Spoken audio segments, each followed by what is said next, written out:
Hi guys, welcome back to the Player YouTube channel, and if it's your first time on our channel, then welcome, a huge welcome from me, AJ. And if you've searched for us and you've found this channel, thanks for coming along, really appreciate it. If you're an existing subscriber, guys, thanks once again for all your comments, your thumbs up, your likes, everything, really appreciate it as always. Okay, let's crack on. Today's car in question is the Citroen C5 Aircross. That's what we're currently driving, and it's not a bad car. I mean, the car itself starts from £23,000, which isn't a lot of money in today's, in today's marketplace for these type of cars. I mean, it's a fairly decent size. It's a crossover compact SUV type of car. That's the only way I can really describe this car. But above all, at 23 grand, it is massive value for money. This particular car I'm driving is the top of the range, so it does come in around 35,000 UK pounds, and that includes the VAT, by the way. However, I think the car from the base version or the entry level at 23 grand is huge value for money. So what do you get? Well, initially you get 7 choices of body colours. It's not a bad choice. You get 4 choices in your alloys, the wheels, so there are 3 different trim levels as well. So you've got the entry level, which is called the Feel, what a great name as an entry level. And then you've got a Flare and a Flare Plus, and this is the Flare Plus, and there are a number of different engine options as well. Thank you very much, very kind to be letting me out today. There are 2 petrol engines and there are 3 diesel engines, and the brake horsepower ranges between 130 and 180 brake. So it's not going to be steaming up the road sub 6 second 0 to 60 or anything like that.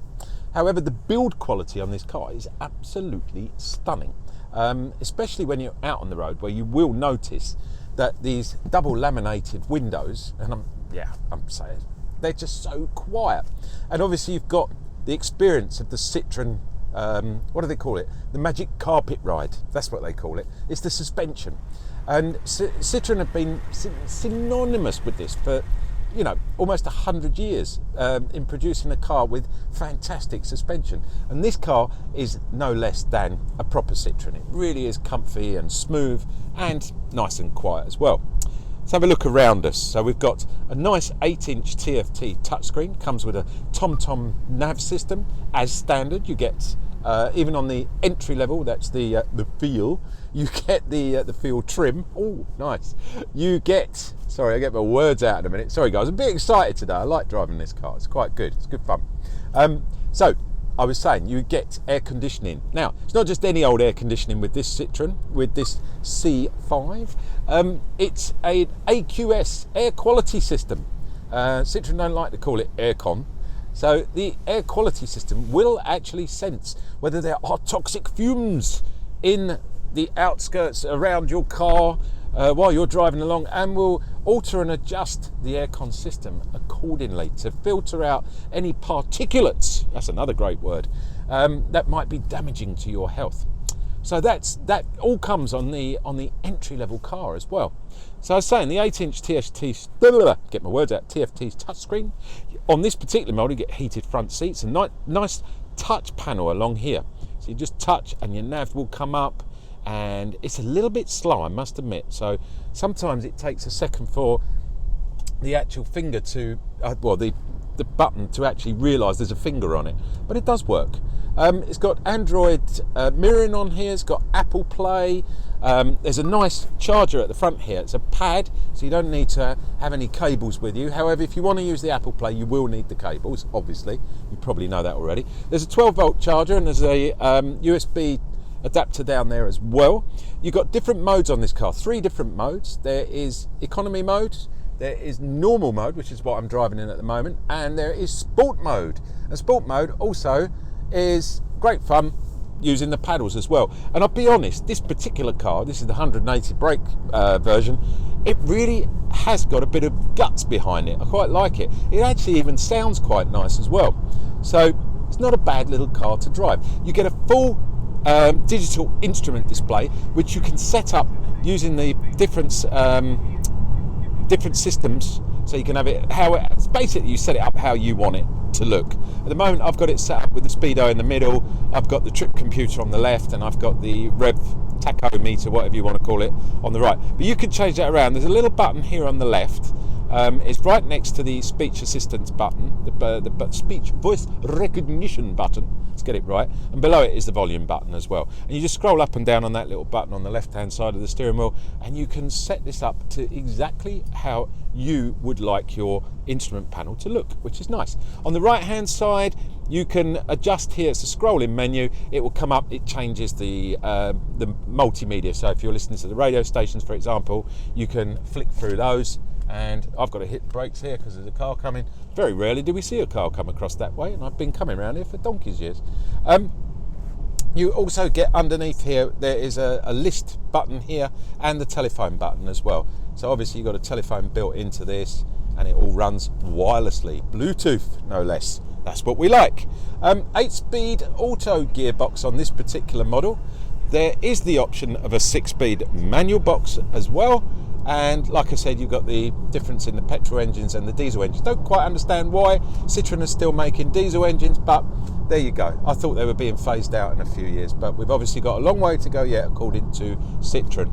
It comes with a very large panoramic roof in here, which is rather nice. It gives plenty of light, and it just a nice big airy surround. Also, all of this is really nicely put together. It doesn't feel cheap, and the actual layout and design is very, very, I don't know, it just looks a lot more money than what it should be. Let's talk about a few of the safety items that are on this car. One little fault I have noticed, under here, if you look just below the steering wheel, there's a stalk, and on that's where you set your cruise control, your distance control, your lane departure systems, and your speed limiter as well. But you cannot see it. When you're driving in a straight line, you can't actually see under there to adjust anything. So you have to do everything by feel. It does come up on the dash here when you're using it. So it'll tell me now also you get sign recognition on here as well. So it's telling me the speed limit that I'm currently in. It will give me warning signs as well and things like that. Also on that TomTom nav system, it will come up with the weather, traffic's ahead of you, things like that. It's really, really good. The whole car is quite intuitive around you as well. Oh, you get a massive, humongous great Glovebox here. Comes with a little change thing as well, which just pops in and out. But my whole arm disappears in there. It's absolutely huge. Double cup holder here. Another little place here to put odds and sods, whatever you want. Another great thing about this car, you also get a dash cam built into the rear view mirror up here. And at any time there's a button here, you can just push it and it will start recording, or you can take a snapshot. It's really, really cool. So we've got lane departure system, we've got lane alert, we've got a self-park system. Well, it's sort of like a help park system, that's what I call it. In-town autonomous braking. I mean, there's literally everything on it, apart from one thing, which really, really bugs me. As you probably know, if you're a regular visitor to the player, you will know it bugs me a lot because there are no blind spot mirrors on this car. Why? It's just such a simple thing. This car has everything on it. Why don't you put a blind spot mirror on it? I don't get it. It's probably one of the most useful things of having. When you look in that mirror and you know it's safe to pull out because that little light's not coming on. Doesn't even have it on this one, and it is the top of the range. The other thing which is quite funny on this car, I do find it funny, although it could come in quite handy, is the driver attention alert system. And basically what that's saying is, if you drive for more than 2 hours over 40 miles an hour, that's around about 60 kilometers an hour, something like that.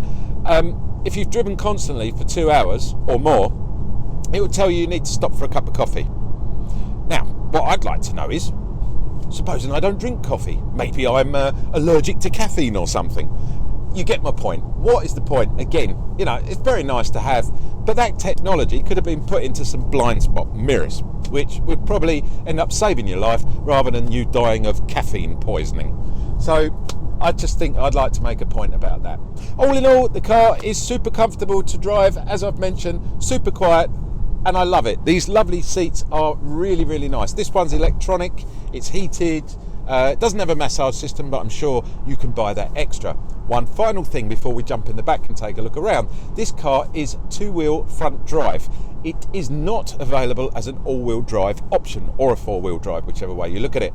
There is, however, an all-grip control system that you can buy with hill descent system and everything. That is an addition to this car, and Citroen do have it as an option, so it's well worth looking into on that one. And apparently, haven't used it myself, it is exceptional, even though it's only two-wheel front-wheel drive. Let's check out the back for the passengers. Let's check out the boot for those people who want to put loads of bits and pieces in there, and give this car, this Citroen C5 Aircross, a full summary before we go. Okay, so we've seen up front, let's check it out in the back for the passengers. And one of the first things you'll notice is the size of these doors. They're absolutely massive. But the good thing is they go open really well, so it gives you nice easy access in and out of here. And the size of these windows, they're tinted as well, so during the summer they're going to keep it a lot cooler than if they weren't. Inside, let's check it out, because this car is pretty special, to be honest with you. I'm going to slide right over. There is a minimal, hardly any transmission tunnel in the middle whatsoever, so that you don't have that climbing over. But look at what I'm going to show you. 3 full seats. Can you believe that? 1, 2, 3. Now, where this is brilliant, imagine you've got your isofix points here and your isofix points here. So you put your kiddie seats in, got one either side, and then you've got space in the middle for a full-size adult. So if it's a nanny, or it could be grandma, or even mum sitting in the back because you've got your mate in the front and you're going off for the day somewhere. You know, it's just beautifully designed, and all of these seats can, you just at the pull of a little button here, well, not a button, it's like a little tab. Look, they just move, and you can have them, they go right back as well. So comfortable. So there's bags and bags of room in here. I mean, apart from the ceiling, the head height here is absolutely appalling. I don't know what happened here. Citroen have really basically screwed up big time, because although you've got this massive panoramic roof, which is lovely, just look, when I sit straight in here like that, because of the shape of this, it's banging against my head. So if you've got 3 of you, it's going to be really, you know, almost embarrassingly tight when you sat here. That's the only problem. In the middle here, you do get independent heating in the back, but you've got no control over it. That's still down to the passenger or the driver, but you can at least turn it left or right, or where you want it to go. And below that, just down the bottom there is one USB charger. That's going to cause a problem as well, because you've got 3 kids in the back here with phones and iPads and, you know, game controllers, whatever they've got. They're going to be fighting over that one USB to charge their little units. Again, they could have put 2 in there easily. It's not that big a deal. Right, let's jump around the back and see how much luggage and how much stuff you can get in this boot, because it is cavernous, humongous.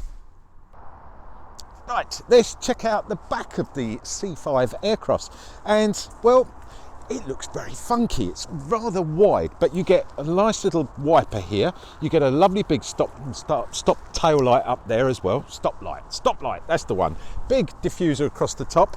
The only thing I've noticed, these little inserts here, they're fake, so there's no insert there, and so are these exhausts down here, one either side, but they're not real, because there's nothing can go through there, they're solid. With this car, you can either touch the button under here for the assisted tail lift, or you can do the old swipey bit, which I love. There we go. Look at that. In one. Doesn't always work as good as that, does it? It works very well on this car. Right, let's take a look inside. 700 litres of boot space on this car. That's with the seats up. You get a double parcel shelf. Whoopee! We love parcel shelves, don't we, Billy? I'll show you what this does in a minute, because it's actually quite cool. Underneath here, we get a full-size space saver. Check that out. Proper steel rim as well. You know my feelings about these stupid puncture repair kits. What is the point? There is no point. Stop wasting your money, manufacturers. Make sure we have a proper spare wheel, because if you bang one of the rims on a puncture, puncture's fine. You can do that on the road. But if you hit the curb or something, smash the wheel, what is the point? The puncture repair kit is not going to pump up that tyre. You've had it, you've got to call emergency services. So I'd rather have that in there, even at the loss of a bit of space. Good thing to note, look at that, the load area is completely flush. So you can quite easily slide things in and out of this car without catching anything. Albeit there's no scuff guard on here. However, it's still nice to have it flush. Also, the height of this is really nice. So if you're picking up your shopping, or you've got the pram or the push chair, or even one of those little dogs, you ain't got far to lift, because just lifting it like that into there is dead easy. There's nowhere to hang any shopping. However, there is a nice 12 volt here, just inside there. So you can use any of your little adapters, like a pump or something to blow up the kids' balls, whatever you need. It's nice to have it, it's very handy. Now, you know, at the beginning of this little segment, I said about the parcel shelf. Well, it's a split parcel shelf. And one thing I do love about this particular one is, because Citroen obviously, there we go, have been listening to people about these horrible parcel shelves. Watch this. That, look at that. Gone. Perfect. Now, that bit's great, but then what do you do with this bit? It comes out fine and it folds back all right, but look, there's just nowhere to put it. So yet again, such a shame. We were halfway there. There's only one thing for this. There, that's the best thing for that. Now look, check this out. And it's so easy to drop these. You can't drop these from the back, so I've got to run round. So if you stay there, cameraman, I'll show you, because you'd very easily just pull these little tabs down here. One, here we go, when I can get my finger in it. That pops down. The middle one pops down, which is fantastic. They're all, so you've got basically 3 individual seats. There's no point in me putting that one down because I think you get the gist of this. The size of this is 1,600 litres of boot space. You could get a double bed in here, guys. Look at the size of it. It's absolutely humongous.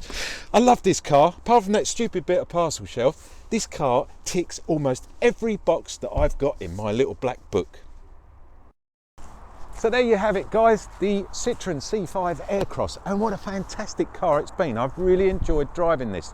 Don't forget, if you like what you're watching, subscribe, and if you want to see any more, then take a look on our channel. You've been watching me, AJ the Player. Thanks for watching, and don't forget, safe motoring, guys. I'll catch you next week with another car.